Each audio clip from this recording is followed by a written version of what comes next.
Hello guys, welcome back to my vlog. तर हाताला चोपड सापड केला आणि लावलं मी माझ्या फेसला.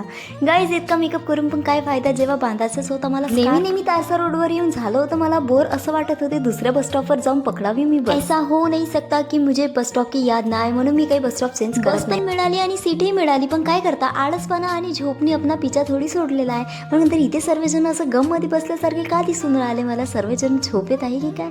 मग नंतर काय पोचले अपने कॉलेज में आणि इथे येऊन बघितलं तर खूप धूप होती गाईज. मग नंतर माहित पडलं की उन्हाळा चालू आहे की काय. इकडून तिकडून घूमघाम करून आली आणि अपने फ्रेंड्स लोक को शोधने लग गई.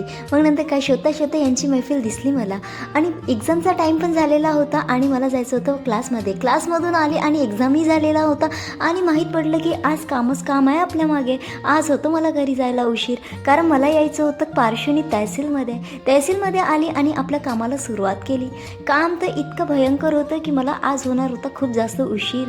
गाईज, भूकही लागलेली होती, पण काय करता, कॉलेजमध्ये आली आणि इथचं पण काम खतम केलं. तसेच निघाली आपल्या घरी जायला. ऑटो पण मिळाला गाईज, शुक्र मानो की ऑटो तो भी जल्दी मिल जाता. मग नंतर पोहोचले आपल्या कामठीला. तर मारावं लागेल आपल्या कामठीच्या मार्केटला. मग नंतर काय सुकून मिळता है अपने कनान को देख के. कनानला आली आणि जाता जाता मला मिळाली ताईला घेतला आणि निघाले आम्ही दोघी घरी जायला. सो मिळते हैं नेक्स्ट व्लॉग में. Bye bye.